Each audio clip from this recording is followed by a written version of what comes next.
Today, we're focusing on reflect, don't react. And we're really doing a highlight of the problem solving paradigm that we've developed at New Frontiers, which is called RISE. And so, how to use RISE and the RISE model to solve what's not working for you. So, as we dive in, why does problem solving feel harder than it should? And so the first thing that we really need to understand is that our brains prefer what is familiar. It's more efficient, it takes less effort, and it just feels safer. There's less unknowns with it. But another thing to understand is that our habits that we develop, that kind of autopilot that we get on, habits and routines, they keep running even when they stop helping. So there isn't just this immediate feedback loop that when a habit isn't serving you anymore, maybe it did at some point, but when it's not, doesn't mean that they just stop. That automatic function of moving us forward keeps going. And the third point is that the change, moving away from habits, creating new ones, doing things in new ways, it requires a lot of effort. And so in our brains, we often invent these reasons to delay it. We're procrastinating the change because change is hard. It takes effort. And so we often find a lot of ways to blame everything except for the habit. And it's a bit subconscious, but it's this underlying factor that changing these habits can be difficult. It's not familiar. It's the unknown. And so there's so many signals in our brains that's telling us not to do that. So today is really about interrupting that autopilot when it's no longer serving us. And we want to be able to really create enough space so that we can actually begin to solve what's not working and implement change in our lives and how we manage ourselves navigating through it. So first, I'd like to just talk about that do something instinct. And this do something instinct is when things are going wrong. And so oftentimes we either tell ourselves, push harder, you're not trying enough, you're lazy, or we flail and fix fast without any real strategy to it. We're just trying to try something. This is where sometimes I throw in that that analogy of like throwing spaghetti against a wall and seeing what sticks. So when we push harder, we end up just keep doing what used to work for us. And we don't think that it's the strategy that's no longer working. It often falls onto I'm doing something. The strategy isn't broken. The routine or the habit isn't broken. It's something about me. It ties into that aspect of the familiar seems safer. Let's keep trying it. It used to work. Just try it again. Try it again. And we're really putting in this effort without change. This is a lot of spinning our wheels and we're not going anywhere. The problem is still persisting. On the other end, with the flail and fix fast, this is just try anything that might help. I'm desperate. Things aren't working out. So let's drop what I used to be doing and let's just try something random and hope that it works. There's this urgency that comes in. Let's just fix it now. This is terrible. This is horrible. And I'm using these very dramatic phrases, not because I'm saying that you may be saying this. That's what your brain is operating under, this urgency that there's this stress, there's this problem. But so it's just, let's fix it now. Let's just try anything. And this is the other aspect of change where you're trying new things, but there's no insight for it. And we'll really dive deep into an analogy there a little bit later in the hour. Both of these reactions, though, are skipping this pause that we really need to be able to solve the problem. So when we are just jumping in and continuing to try something, trying to force something to work, we're not pausing to really think about what is that problem. When we start flailing and fixing fast, we're not really pausing to think about what's the best way to address this problem. We're just diving right in. So why do we just react instead of reflect? What's going on here? It seems very rational. You have a problem, think about it, come up with some solutions, go through. But why isn't that the automatic thing that we do? So really continuing on some of that other theme, the brain is prioritizing efficiency and predictability. And so that's going to that familiar that we like. But really more so, our brains are like a computer and they're trying to find the most efficient way to accomplish things because there's so much that your brain is doing all at once. We're zooming in to talk about one single problem, but there is so much other areas that your brain is allocating. It's limited bandwidth. It doesn't have unlimited bandwidth. So the brain is wired to prioritize efficiency. It's wired to like predictability. But that more base part of our brain is what we need to try and catch, pause, and slow down. These habits feel faster and safer than the change, which is true, but they're just not addressing the problems that we may be facing. So change, as I've said a couple of times already, requires effort. That's not super efficient. Your brain isn't necessarily thinking about this is going to benefit me in 3 months if I really make this my new routine.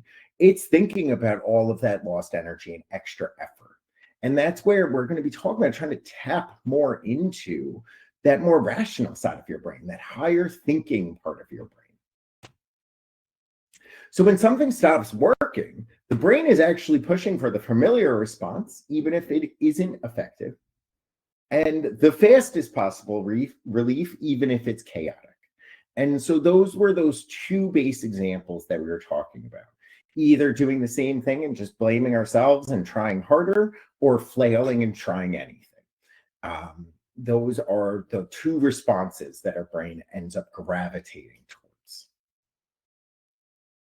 So the result is that effort, we're wasting energy before we've stopped to really understand what are we trying to solve, what change is needed, what is going to address the root problem. And we just do this automatic. So the key executive function that's going on here is this executive function of inhibitory control. So this is the executive function that helps us to pause before reacting to things. Now, what we often miss is that parts of this brain is that we're rushing to fix problems, forcing a routine that no longer works, and doing anything just to reduce discomfort. But on the flip end, when we think about inhibitory controls, most people think about what most people notice: getting distracted, speaking too quickly, obvious impulsive actions, talking out of turn, like all of these things. Often a lot of people think of like ADHD when they think of inhibitory controls. And there definitely are inhibitory control challenges there. But the base piece of inhibitory controls is being able to actively select where your attention is going. And this example, what we're missing with inhibitory controls often in the conversation is rushing to fix problems is a type of inhibitory control. Not being able to slow down and do things in a rational, thought out way. Think about habits, being able to pause and break these habits, not jumping right back into these old routines that aren't serving us anymore. That's another end of inhibitory controls that we do need to focus on. So sometimes it can feel that this productivity is just a faster impulse. Let's just do something. It feels like I should do this right now. Come on, let's just go, go, go. That's that lack of inhibitory controls, and in this case, particular to the problem-solving process. Just do a quick Q&A check, okay? So I wanted to share over this example to really show problem-solving a strategy. So, and slowing ourselves down and what we're doing to ourselves by just jumping in to either continue pushing what's not working or flailing with our problems. So when you're playing darts, you're aiming. And oftentimes you'll see people warm up when they play darts. And the purpose is to get their form down. And so what we're really doing is with this kind of running metaphor here, this analogy, is to look at the dartboard and that bullseye right in the center, or where you're aiming for. That is kind of like the goal or problem that we're aiming to solve. The form, the stance you take, how you hold yourself, the weight of the darts, all of that that's going into it is your form and strategy, or is the strategy equivalent. So with this example, you really want to be thinking about, you sit there, you're practicing, and you start getting it down. Really good dart players have like this perfect form. And what I want you to really be thinking about is that form is almost like the more you do it, it's routines. And so now if we put a blindfold over the best dart player in the world, they don't need to understand the problem anymore. They've developed a strategy or a habit that they can kick into automatically that generally will work. Yes, of course, it's easier with the blindfold off, but if you really master that form, the distance, and everything you're doing, and you stay still, you can continue to hit bullseyes. And that is just such a great analogy for our habits. You're skipping this piece of looking at the world, absorbing what's going on. Where is the dartboard? All of this stuff. It's the same kind of goal and problem that you have a tried and true strategy or routine that addresses that. So you don't need to put in thinking about, is this the best strategy anymore? But if we move that dartboard and keep the blindfold on, going to start missing. Not going to be able to adjust those shots. And so habits and old strategies can stop working as life changes around us. There's so many different aspects that we'll talk about of like these different areas that life can change, or why strategies and routines may stop working for us. But the key piece here is to think about tying this back to those two approaches that our brain gravitates towards. So the first one is that trying the same thing. So now imagine this dart, he doesn't take the blindfold off.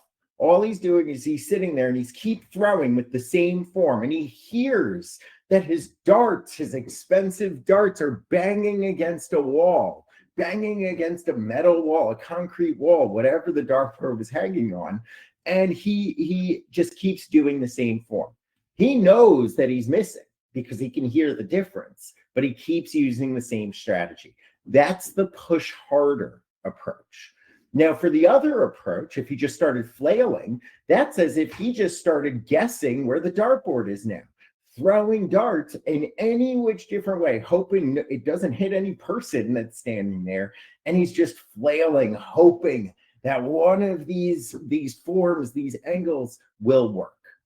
And when you make that analogy so clear, both of those automatic responses that our brains do when we encounter problems and changes, they make no sense. But it's easier said than done. And so what we're focusing on is trying to remove this blindfold and then what to do when we do. And just to really give like a preview of where this is all going is, as I get towards the end of the presentation and really share over more about the RISE problem-solving process, is by giving you a structure, by giving you a kind of toolkit and a process to use, you're helping to convince your brain that there's another way. It's not going to be easy to just say, stop doing old habits. Old habits die hard. But giving you some recourse of what to do can often help slow your brain down a little bit. So first, with removing the blindfold, when circumstances change, but our approach stays the same, we keep throwing it blindfolded. These old habits, pushing harder, random guesses, flailing. And we're missing not because we can't aim, but because we cannot see. And so really, I know a lot of people that struggle in this problem-solving process that blame themselves so much. But what this is really trying to help you internalize, or to communicate to others that really need help internalizing, is it's not that you can't do things. It's that you are not strategizing. You're not seeing the world. You're not gaining this feedback to make the most rational choice right now.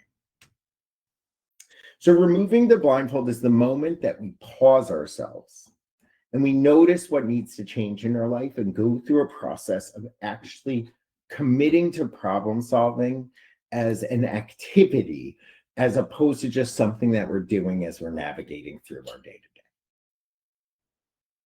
day. So the power of the pause. So this removing of the blindfold is the pause that gives us this sight. It helps provide us with clarity. What is actually happening? It helps us create choice. What needs to change in order for this to stop happening? And it helps provide control. How do I aim differently? How am I really going to approach this? And I can tell you through a lot of the consultations that we've done, many people just want a sense of control over their life. One of the questions we tend to ask is like, do you feel like a pinball that life is just happening to, that you're bouncing around? Many people do. But this pause is where you can begin to take some agency and not just get stuck doing the same thing or flailing and feeling like you're living in chaos. So a pause is turning our reactions into purposeful, rational, thought out adjustments. This is helping us move away from reacting to things in our lives to influencing things in our lives, taking a little bit more control. So what are these systems behind the struggle? What we can adjust? So when we're referring to a system, it's the structure behind how a task gets done. It's all of these different factors that are helping you navigate through your life. It's all of these inputs that you do have influence over that can help you enable your problem solving. So you have environment and cues. These are the physical and visual signals around you. There's tools and resources. So what you use to complete tasks, solve problems. There's routines and habits. So these are the automatic steps that you follow. You have these time structures. So like, when is the task happening? When do I do the strategy? When do I do such and such? How long does it take you and what it must fit around? Skills and capacity. So it's the mental energy, attention, and abilities you're bringing to it. So when do these problems show? So we have all of these current systems. Let me actually go back to the full list of these. So these systems, all of these factors of your system navigating through life, you are trying to set up for you to achieve your goals, for you to have success, for you to be happy. Where you do your work is environment and cues. What tools and resources you have access to. And so as you move through life, these factors don't stay static. They're constantly moving. They're dynamic. And one of the things that we're going to realize is this is one aspect. Your systems that you set up for yourself are dynamic, but also the goals and the problems we face are dynamic. With the systems you develop, the way you set yourself up, and in each of these are things that you often can adjust and change. Some are harder than others. But if you are working from home, whether you're a student or an adult, if you find that you're very distracted, you have a problem that you face, and you might go to the library, you might go to a cafe, you might go somewhere else, you might change your environmental system in order to better accomplish your tasks and goals. And so that's just one example of showing how in each of these areas, we are setting up systems to help us be successful. But when problems show up, just to show visually, we have all these current systems set up. Some of them might, like, nothing's ever perfect, but we might have certain systems for certain tasks that are set up for ourselves, certain problems we face. And it's running basically on autopilot. Once you get a new habit routine, once you get a new environment set up, these things tend to start running on autopilot. You're not, there are some great growth mindset people out there who are continually building up their mental skills and capacity by taking all of these new courses and all of this stuff. But generally, a lot of these systems we can look at as kind of set at a given time. But life changes. You might have new demands, timing, roles, expectations.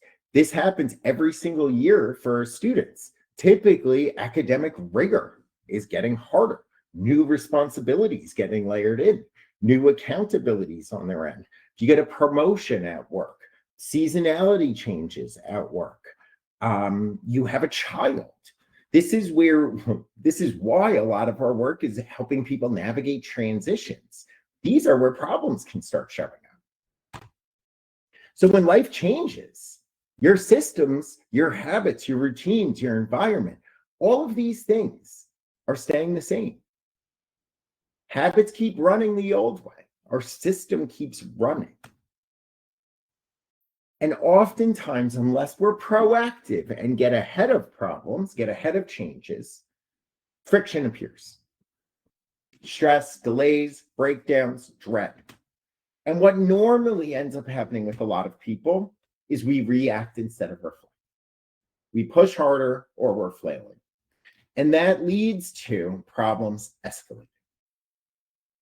I do want to also just share, we do have life changes. Some of these life changes don't need to be the negative. And when we're talking about problem solving, we often get stuck in the negative. But there can also be positives. You set new goals for yourself, which may create problems, but it's really just life changes. And part of those life changes are goals and us pushing ourselves. Now, what we really want is in this section of friction appears and we react instead of reflect. What we're working on here and talking about is to give a different pathway, to tap into rise and tap into this problem solving. So once we treat that friction as information, this is good. I'm seeing where life changes have caused problems. If we look at it as information instead of judgment, we can begin to use a clear process to soften them. One of the big areas where we start reacting instead of reflecting is this self-blame, that it's something wrong with me. And then we almost get ashamed of ourselves and we dig ourselves into this kind of deeper hole and we perpetuate problems. And so if you take nothing from this, other than very rarely should you be blaming yourself. Very rarely have I overtly seen someone just be lazy, especially someone that is really seeking out some support. They just don't know what else to do. And so oftentimes when trying to redirect here, blaming ourselves without concrete problem solving is ineffective.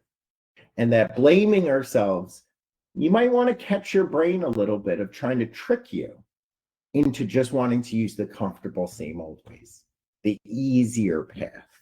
And so try and catch that and then redirect into a problem solving. So this friction, it's a signal, not a verdict. So friction means that something has changed in our lives. The system did not, and it's time to adjust. That's it.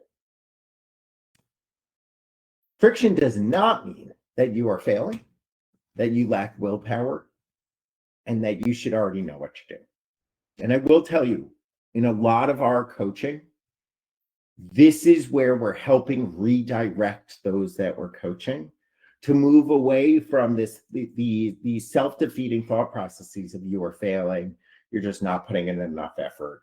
And a lot of our work is to redirect that energy towards this left-hand side of really focusing on what do I need to adjust? Why is that what I need to adjust? And what am I going to do? So friction is feedback. It tells you where to look so you can improve how you move forward to make your life easier in the longer run. So why do we need a process? So changing systems is possible, but it's not automatic. Our brains prefer familiar habits, even when they stop helping. So just to recap some of what we talked about before we start jumping into the process. So what we know now is that systems support us until life changes. And we have to find new systems that work, new processes for us to be able to navigate life, new strategies, new approaches, new habits, new routines. And this friction appears when systems stop fitting our current reality. And reacting usually makes the problem worse. We also know that change is hard. So our brains stick with what feels familiar, even when it stops working, and habits run the show. And since this change is hard, by having a process to follow, it makes it almost like you have a map to navigate through problem solving instead of kicking into those old habits that we just start getting in there and reacting. Rise gives us structure. Structure helps slow things down, make sure we don't skip steps, make sure we don't jump in inappropriately, and also helps us make sure that we're seeing things through to completion. That way, when we slow things down, we're able to solve the right problem with intention and clarity. So I'm going to start off with a brief overview of the RISE problem-solving model, and then we'll go into each of the steps and go through one example. I will have an opportunity a little bit towards the end for anyone that is joining us live. If you do have a type of problem that you wanted to map out, I'd be happy to use that as a potential example instead of the example that I have. So you can begin thinking about maybe a problem that you'd like to go through this process a little bit with. So the RISE problem-solving model starts with recognize. And this is about identifying the real problem. It's about separating out root causes that are leading to problems versus just symptoms you might be seeing. And so I've seen this a lot in our coaching, that many people will come to us thinking they've identified what they need help with. This is the problem I'm facing. And through some of the initial coaching work, we figure out that's not the real problem. So no wonder all of your attempts at solving that problem weren't working. So once we know what a real problem is, we can then move to identify. And identify is about exploring options and choosing a strategy that fits your needs right now. This is where there's real brainstorming. This is tapping into some of that cognitive flexibility to help us see there's more than one way to solve something, one way to go through problem solving strategies that you can use to address the problem that I've recognized so far. Next up is strategize. This is really strategy implementation. So we've identified a strategy in the identify phase, and now we're trying the strategy with structure. This really means about having a clear goal, a time frame, accountability, and beginning to think about like, what does this working look like? What does success look like? But also really importantly, what is the strategy so I can actually give it an opportunity to work? And finally, we have evaluate. This is about assessing what worked or what did not, deciding whether to keep using that strategy or to adjust it, keep using that habit or to adjust it. And a lot of this is really to help incorporate that you're not going to get right answers the first time. This is a process. And maybe the first strategy or solution that you come up with works 75% of the way, still a little lacking. Well, we can adjust that strategy, like more as you learn through this. So we'll go through each of these phases, but each of these are presented in front of you all. Really think about this fact that, sorry, I was just checking for questions. But really think about sometimes which of these phases are we jumping into when we're problem solving, when we're working more automatic. When we are flailing, we're just jumping right into strategize. But you know, we also don't often do when we're flailing is we don't evaluate if it's working or not. With school kids, I love using this example of like, you're going to use an agenda. Great, we give them a strategy. And I don't know about if there are any parents here, this is not something that happens often that the kids use their agendas. They're just thrown a strategy and they don't really know why, what problem is this solving. And so we looking at this holistically, a lot of us are looking for instant gratification of just tell me what to do and jump right into strategize. The purpose of this is to help actually arm you all with a process to go through and problem solve with intention. So the first step is recognize. And this is about seeing the real problem clearly. So some guiding questions is like, where exactly is the friction? What isn't working? What is the change? What's changed here for me? What is the root issue? Not just the symptoms. This is about using some of these questions to really do some investigative work. What's not working about this? Where is this really falling?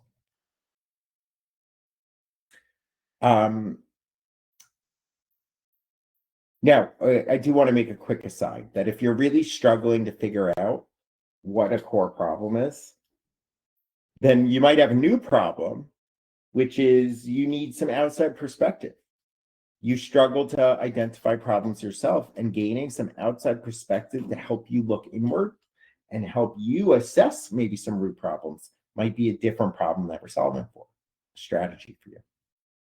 So when we're looking at tips for recognizing, and this stage of recognize the real problem, you want to look for repeat friction or dread signals. You want to see if there's patterns between different aspects of your life. Do you have a couple of problems? Maybe they all have the same root cause that you're facing, some consistency in the problems you're facing. You can really start diving in and ask, where's the breakdown actually happening? You can use a bit of if-then thinking. If I did this, would this be different? If I did this, would this be different? You're trying to see what variable can I change? And if you're able to focus in on, well, if I change this, I think all of this would go away, then you're getting closer and closer to where the problem is. Because if it was that simple, why aren't we doing it? And you could also write out a quick snapshot, just like what is the problem? When is it happening? Where does this happen? And what you're trying to do is paint this full image to eventually get to why is this happening? And so by breaking down the what, it could be the who, really you're just trying to paint a bigger picture of what's going on to see if that helps you get to the why does this problem keep manifesting? Why does this stage really matter? Why is this so important? And I'm going to go through the why it matters on each of these, just as almost ammunition to continue to convince your brain that this is worth the time. So why does it matter? If you solve for the wrong problem, it wastes effort and reinforces frustration. And I can't emphasize this enough. Oftentimes people come to us for coaching because they've just kept trying different problems and they just keep solving for the wrong problem. They're like, nothing's ever going to work. I've read every book, but are they really addressing the root problem? It's also really important to be diving into the recognize stage because it helps build metacognition. By thinking about why, like, what is this problem? Why is this such a challenge for me? Why isn't this working for me? It helps you to begin really thinking about your brain. Why doesn't this work for me?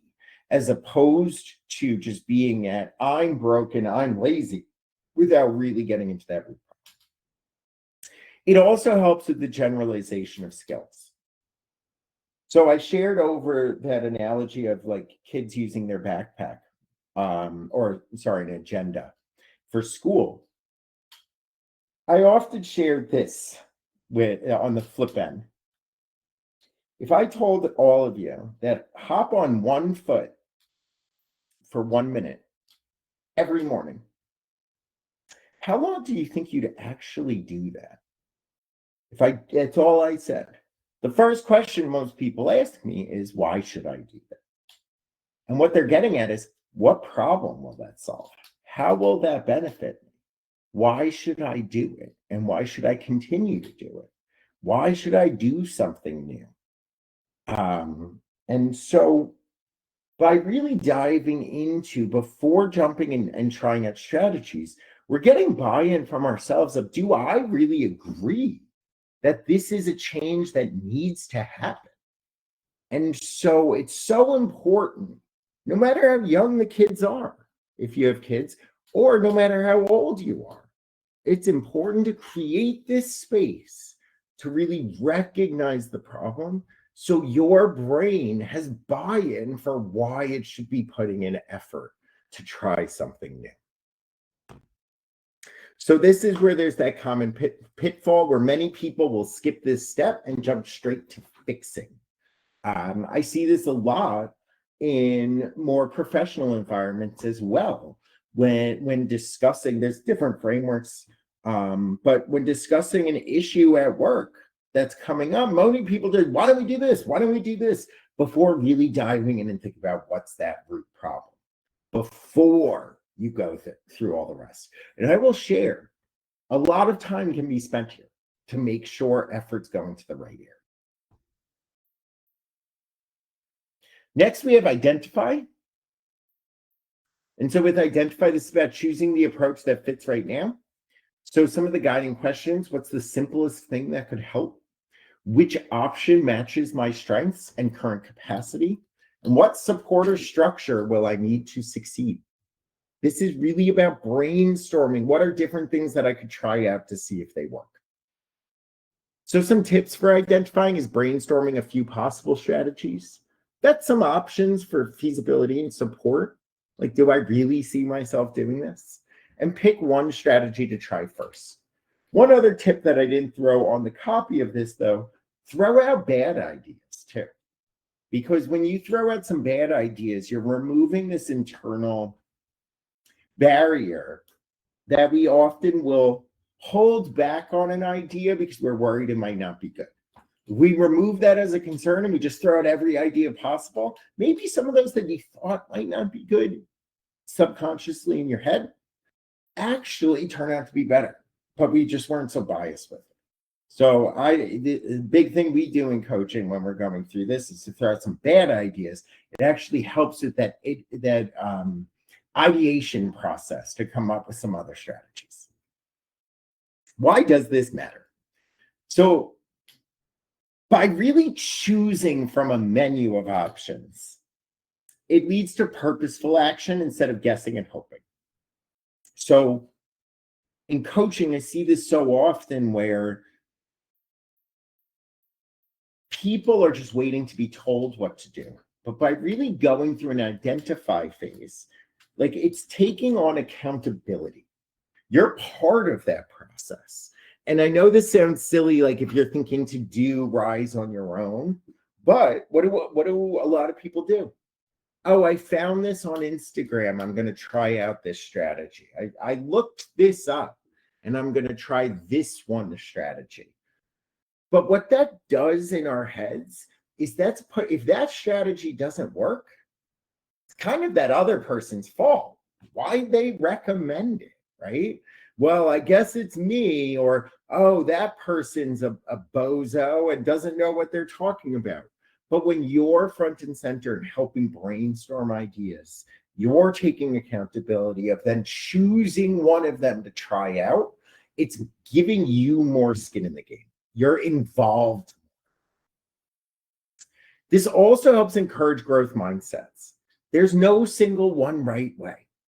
And part of our journey in problem solving, and not just being reactive, is to learn more about our heads and learn more about what strategies tend to work for us. So by seeing a couple of different ones, you're already going in that if the first strategy I choose doesn't work, I have 3 others that I can come back to. And that feels good. It's almost really like, don't put all your eggs in the same basket. That's what we're doing here by coming up and ideating and then selecting one to try out first. A big common pitfall is either choosing the first idea quickly or generating too many ideas and never choosing. This is one thing that knowing more about yourself and how your brain works sometimes a strict number would help. So if you don't say find 3 strategies, then you'll come up with 20 and never choose one. If having too many choices is a bad thing, less would be better. If you are going to just rush to the first idea because you're going to try and cut corners, then come up with a little bit more to build out space. Strategize. So this is about turning plan into action with structure. So some guiding questions is, what does trying this look like in practice? What does success look like? And I would actually say it's important to separate out those two.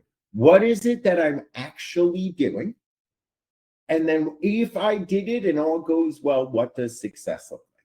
But a big piece that I see in a lot of my work is people try to have a less specific strategy so that if they bring 50% to the table, they can still say, I did it. So like using a studying example, for example, I'm going to study for 1 hour. Well, that could look very different for different people, right? So really trying to understand, can it be very clear about what I'm doing so I'm not guessing and making it up? Some more on this is how will I remember and stay consistent? And how long will I test this before evaluating?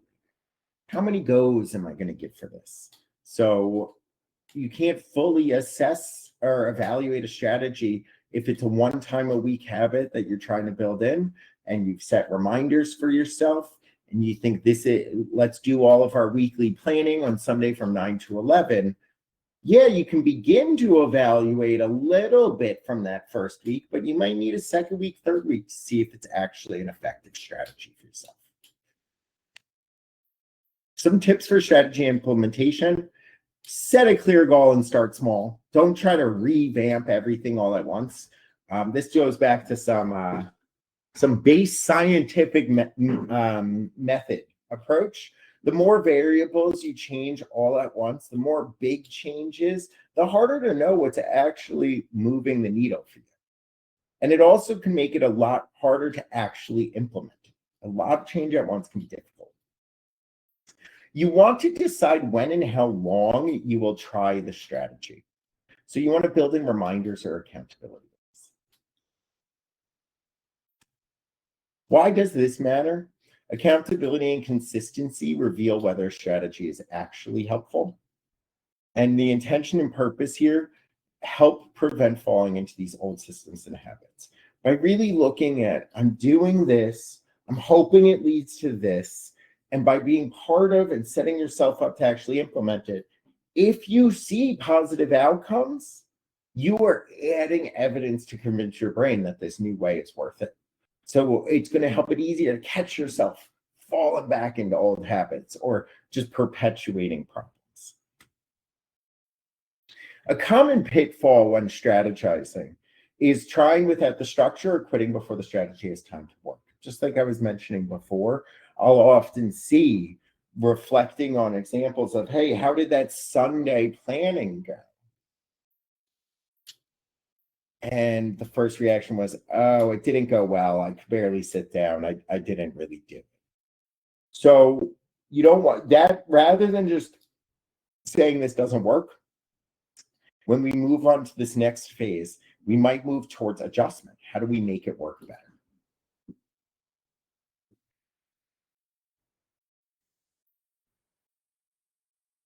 So now our evaluate, the last stage in rise, at least in the process, but you will go somewhere after this as well. So now when we're evaluating, we're learning what worked and what to adjust. Even if it's a poor outcome or it was not your desired outcome, that's still success if we evaluate what worked or what didn't work. It's still success in my book because you're building up metacognition. So the guiding questions in evaluating is, did this make things feel easier? Did this improve the outcome? And what did I learn about what works for me? And I want to be clear. When I say, did this make things feel easier? It's not like I'm not just trying to say easier, because new things are difficult, but it's seeing that, are you gaining some evidence that this is worth the time? This will improve the outcomes. This is worth my additional effort. So that if I have it as a habit, would it make life easier? And one of the things when I'm coaching people through this piece is, they always ask, did it make the outcome better? Did it improve the outcome? And do you really see yourself committing to this? So tips for evaluating here is to notice changes both in the stress and results. You might be slightly more stressed because of something new, but was it removing some of the stress when the problem was really, really bad and perpetuating? You want to compare what you expected with what happened, to really think about, like, was that surprising in a good way, surprising in a bad way? And you want to keep what helps and then refine what does not. So unless it is a completely garbage, completely off target strategy routine that you're trying to develop, don't just go fully back to the drawing board. You want to really think about, like, where am I at? Was this 75% effective, where some small tweaks can make it better? Because it's easier to build off of something than to totally start from scratch. But if you do need to start from scratch, you just learn from that and go back to the I phase. Go back to some of your brainstorm. What were some of the other things that I could try? Now, why does it matter? Reflection transforms action into lasting improvement. Growth mindsets and metacognition get built up when we really see that it's not us that needs to change, but the strategies, the approaches, the routines that need to change.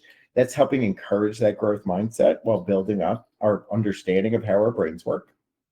And it helps keep the focus on the strategy, not character flaws.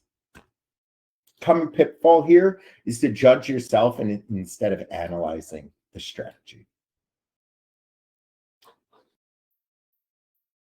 Okay. I will say, just for everyone, we got about 12 minutes left. I'm going to go through a short vignette applying this. If you do have questions, you can start typing them in either into the chat or the Q&A function, and I will get to them. But I would also gladly offer over to anyone on this or viewing later, if you wanted to do a brief 15-minute rise, which is a very speeded up one for sure, I'm happy to set up a one-on-one call afterwards, but just to give a little flavor of what this type of thinking and diving into this looks like. So rise in action. So let's think about Mary. Mary's recently been told that she's arriving late too often. Her mornings feel chaotic. She's rushing to get ready, grabbing things as she runs out the door, starting the day already stressed out. She keeps deciding that she will simply wake up earlier tomorrow. But even earlier mornings, with the best intentions, they keep turning into the same scramble. So now, with recognizing here, Mary assumed that the problem was that she was just slow and that she needed to move quicker. But through some conversation and through getting to know Mary, really came out that Mary faces decision fatigue and decision overload. When there was a lot of decisions that Mary needed to make, it would just spiral into chaos. She would be rushing, this perpetual feeling of dread that she just couldn't get her act together. And so since noticing that pattern of when there's a lot of decisions that need to be made, causes problems. And in this case, the problem was really that she was getting late to either work or school. You can plug in either here. But she jumped to that she wasn't waking up enough, that she wasn't doing these things, that she kept trying strategies and solutions about giving her more time in the morning, but it just wasn't. Once we identified that kind of decision fatigue, we started identifying some potential strategies that she could use. Maybe let's just wake up earlier. That was the one she's been trying. There could be prep clothes, bag, and essentials the night before. It could be eat breakfast on the go instead of at home. You can see the first and third strategy really is focusing on trying to give Mary more time in the morning, trying to carve out more space for those decisions. Could be a good one. But we decided that Mary actually had more time the night before. And so let's let some of that decision fatigue happen the night before, just make decisions. So through the strategizing, what we started setting up was, okay, let's have a nightly 5-minute prep routine. We made a checklist for her to have a clear things of what were all the decisions that I'm moving from morning routine to my night routine. Set up a 9 p.m. phone reminder for her. Start to actually do the strategy implementation. So then we're evaluating. Mornings are a bit calmer, leaving on time most days. So that's addressed a good amount of the issues there. But the nighttime routine sometimes is taking longer than 5 minutes. This is longer than I expected. And so by focusing on adjusting, by prepping fewer decisions on busy nights, that could be one adjustment. Another adjustment could be starting at 8:30 and giving 30 minutes for prep. And all this is showing is that, yeah, the first strategy started helping a little bit. We're getting closer to what that real problem was, but it's not quite there. And it can use some fine tuning and going back, reworking some of that strategy and jumping back to that strategy implementation, and then evaluate the changes there. This is something that happens over time. This isn't overnight. Really going through it in a structured way, though, helps normalize this process. And there are so many areas that we can address. There's lots of problems we face. There's lots of inefficiencies. And that's where it does need to kick into that other prioritization executive function. You don't want to be going through this process with every little problem you face. We need to be able to prioritize what is going to be the most impactful things if I address. And that could be part of even the recognizing phase when we're thinking about which of these changes is most important to focus on first. Because if we do too many at once, we're going to give up on the process. So just to recap some of the key takeaways, friction is feedback for us. It signals that something in your system has changed. Reacting keeps us stuck. So pushing harder or flailing does not solve the right problem. Rise helps adapt with intention. So small system updates can create big relief over time. And you do not have to do this alone. Support helps you slow down, see clearly, and adjust effectively. We can help as coaches, but there's also other support systems. By involving people in your Rise process, loved ones in your life, it's a way to create a form of accountability. So your next step, try Rise with one thing this week. Choose one small friction point and give yourself a chance to solve the right problem. See what going through that really looks like. If you want support along the way, we are here and help people build systems that evolve with their lives so that change can feel doable and not draining. Really help guide you through the process, stick to the process, and get to root problems. As I mentioned, my contact info is available up here. If you'd like to reach out and shoot me an email, do a little bit of Rise introspection together, I'm more than happy to. And that offer can be over to other people who either are struggling or maybe are just interested to get a little taste of what coaching could look like. And our website is found at www.nfil.net. Can learn more about all these different executive functions, about some of our other processes and paradigms that we've developed as well.